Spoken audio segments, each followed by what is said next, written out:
Hello students, कैसे हैं आप। आई होप कि आप बहुत अच्छे होंगे।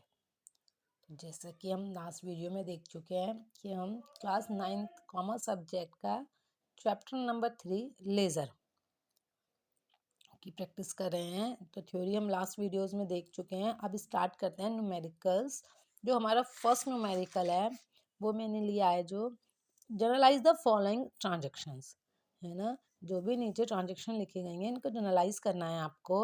तो इस क्वेश्चन में पूरी 14-15 एंट्रीज हैं बेटा, है ना। तो इन एंट्रीज को हम सॉल्व करेंगे, इनकी एंट्री बनाएंगे स्टेटमेंट से। तो जनवरी 1 को है राम अवतार स्टार्टेड बिजनेस विद कैपिटल।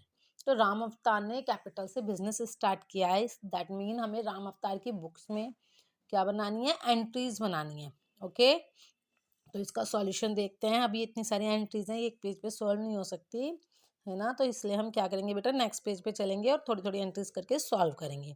तो नेक्स्ट पेज पे हमने देखिए बेटा फर्स्ट 6 मैंने 7 एंट्रीज लिखी हैं। 7 एंट्रीज हैं ये, इनका सॉल्यूशन हम देखेंगे आपको कैसे करना है। तो सबसे पहले हमें पता चला, जैसे हमने फर्स्ट एंट्री रीड की, राम अवतार started business with capital 50,000। Ram अवतार ने 50,000 रुपीज से, है ना, बिजनेस स्टार्ट किया है। तो हमें जो एंट्रीज बनानी है हम किसकी बुक्स में बनाएंगे, राम अवतार की। तो देखिए मैंने इधर नोट डाउन भी किया है, general entries in the books of Ram अवतार। किसकी बुक में बना रहे हैं हम एंट्रीज, राम अवतार की बुक्स में बना रहे हैं। Is that clear. उसके बाद मैंने लाइंस ड्रॉ की हैं। सबसे पहले जैसा कि लास्ट वीडियो में स्ट्रक्चर बताया था, सबसे पहले डेट का कॉलम है, उसके बाद पर्टिकुलर, नेक्स्ट एलएफ, और उससे नेक्स्ट 2 अमाउंट के कॉलम है, फर्स्ट डेबिट का, सेकंड क्रेडिट का। ओके, ये हमारा स्ट्रक्चर हो गया पूरा। अब इसके अंदर हम एंट्रीज बनाएंगे। तो फर्स्ट एंट्री देखते हैं जो जनवरी 1 को है, राम अवतार started business with capital 50,000। Ram अवतार ने जनवरी 1 को, तो हम सबसे पहले नोट डाउन करेंगे बेटा, जनवरी 1 को राम अवतार ने बिजनेस स्टार्ट किया है। तो हमारी फर्स्ट एंट्री होगी cash account debit. Cash account को डेबिट करेंगे to capital account. Is that clear. ये हमारी एंट्री हो गई, cash account debit to capital account. कितने रुपीज से स्टार्ट करा है, 50,000 रुपीज से स्टार्ट किया है, इसलिए हमने अमाउंट लिख दी 50,000। ओके, एंट्री बनाने के बाद हमें इसकी नरेशन लिखनी है। लिखेंगे being business started with capital. Okay, ये हमारी फर्स्ट एंट्री कंप्लीट हो गई है। ठीक है, cash account debit to capital account, ये बिजनेस स्टार्ट करने की है, जब भी कोई व्यापार आरंभ करता है उसकी एंट्री है। नरेशन है being business started with capital. ठीक है, बिजनेस स्टार्ट किया है कैपिटल के साथ, 50,000 रुपये की एंट्री है। इसके बाद हमारी सेकंड एंट्री आएगी जो कि 2 जनवरी को है। वो एंट्री है purchase machinery from Pawan and brothers. Pawan and brothers से 10,000 रुपये की मशीनरी खरीदी। तो आप याद कर लें कि जब भी कुछ भी हमारे व्यापार में आ रहा है तो हम उस चीज को डेबिट करेंगे। ठीक है, हमारा एंट्री बनाने का, अगर आप आसानी से एंट्री बनाना चाहते हैं तो हमेशा याद रखें जो चीज आ रही है वो डेबिट, जो जा रहा है वो क्रेडिट। तो उन्होंने कहा कि मशीनरी खरीदी है उन्हें 10,000 रुपये की, किससे, पवन एंड ब्रदर से। तो हम नोट डाउन करेंगे जो आ रहा है वो डेबिट। तो हम नोट डाउन करेंगे मशीनरी अकाउंट डेबिट टू, किससे खरीदी है, पवन एंड ब्रदर्स। और याद रखेंगे कि नाम के आगे कभी भी हमें अकाउंट नहीं लगाना। तो कितने रुपीज से स्टार्ट करी है, 10,000, सॉरी कितने रुपीज से की मशीनरी परचेज करी है, 10,000 की।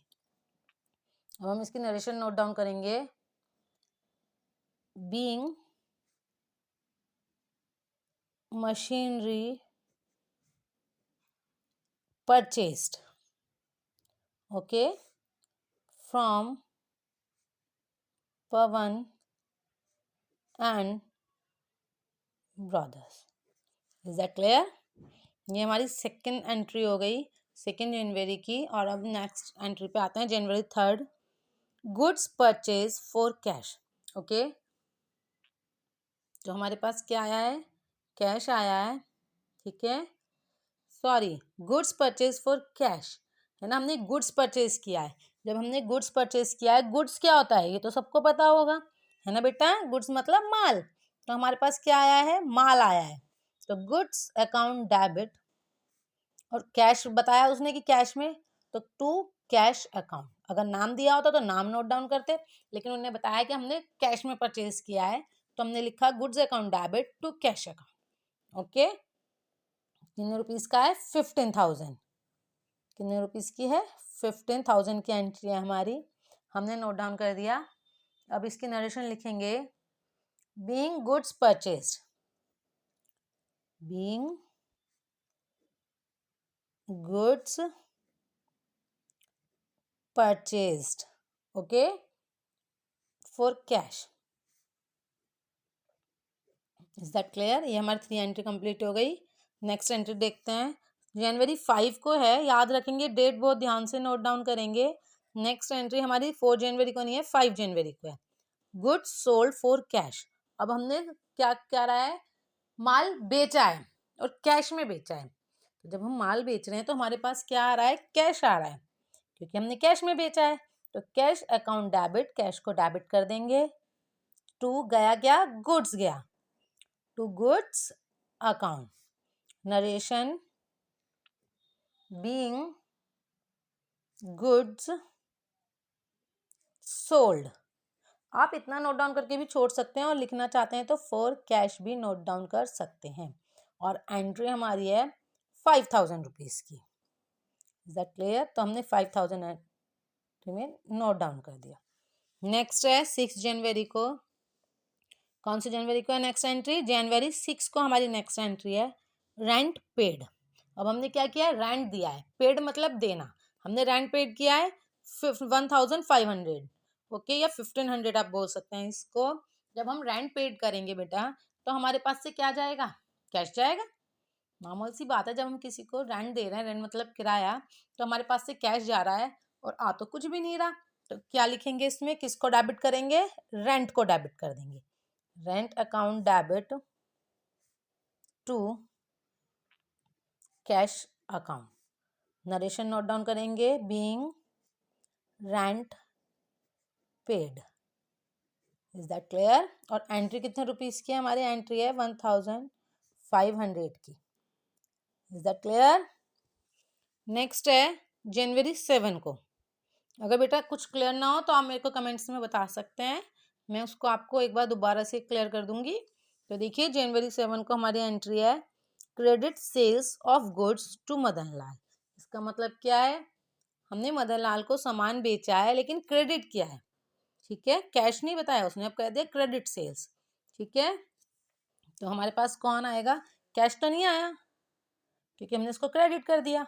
तो कौन आया? मदन लाल। नोट डाउन करेंगे मदन लाल। और मैंने आपको जैसा पहले बताया कि नाम के आगे अकाउंट नहीं लिखा लगाना, तो मदन लाल को डेबिट करा और हम क्रेडिट क्या करेंगे? To goods account. Being goods sold, goods sold on credit. Credit पे हमने बेचा है और कितने रुपीस की एंट्री है? एंट्री है हमारी 8,000 रुपीस की। Is that clear? Next entry है January 8 को goods purchase on credit from Ram Babu. अब हमने राम बाबू से माल को खरीदा है लेकिन कैश नहीं खरीदा। कैसे खरीदा है? क्रेडिट पे खरीदा है। तो हम January 8 को एंट्री बनाएंगे। हम January 8 को एंट्री बनाएंगे। क्या एंट्री बनाएंगे बेटा हम? चलिए आप बताइए जल्दी से मेरे को, क्या बनाएंगे? जब हमने क्या खरीदा है? गुड्स खरीदा है, ठीक है। तो गुड्स अकाउंट डेबिट, जो भी हमारे पास आया उसको हमने डेबिट कर दिया, यानी सामान आया, माल आया, तो मैंने उसको डेबिट कर दिया। और इसने हमने बताया कि कैश में तो हमने खरीदा नहीं, कैसे खरीदा है? क्रेडिट पे। तो हम नाम को डेबिट कर देंगे राम बाबू, और नाम के आगे हमें अकाउंट का यूज नहीं करना। और हमारी नरेशन बन जाएगी being goods purchased on credit. आप इसके आगे नोट डाउन भी कर सकते हैं from Ram Babu. Okay, is that clear? और कितने रुपीज का गुड्स हमने परचेज किया है राम बाबू से? 22,000 रुपीज। 22,000 रुपीज।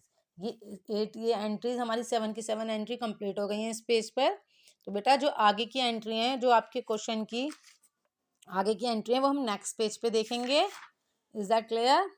तो अभी हम क्या करेंगे, यहाँ पे जब हमारी इतनी एंट्री आई है तो हम यहाँ पे इनका सम करेंगे। ओके, दोनों साइड को ऐड कर देंगे। क्या करेंगे, हम इन दोनों का सम करेंगे। ओके, और यहाँ नोट डाउन करेंगे CF। ओके, तो इन दोनों का अगर मैं ऐड करती हूँ इन दोनों साइड को, तो 50 और 10 60,000 और 15 ऐड करूंगी तो 75,000, 5 ऐड करूंगी तो 80,000। ओके, 80,000 में मैंने ऐड किया 1,500 यानी 81,500। 8,000 ऐड करूंगी तो 89,500।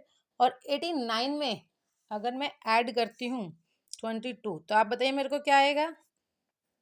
जल्दी बताइए बेटा क्या आएगा? तो क्या आएगा? 1,11,500। 1,11,500। Is that clear? ये दोनों साइड का हमारा सम हो गया। अब हम इसको नेक्स्ट पेज पे ले जाएंगे और आगे की एंट्री बनाएंगे। Okay, thank you. देखते हैं नेक्स्ट पेज पर नेक्स्ट एंट्री।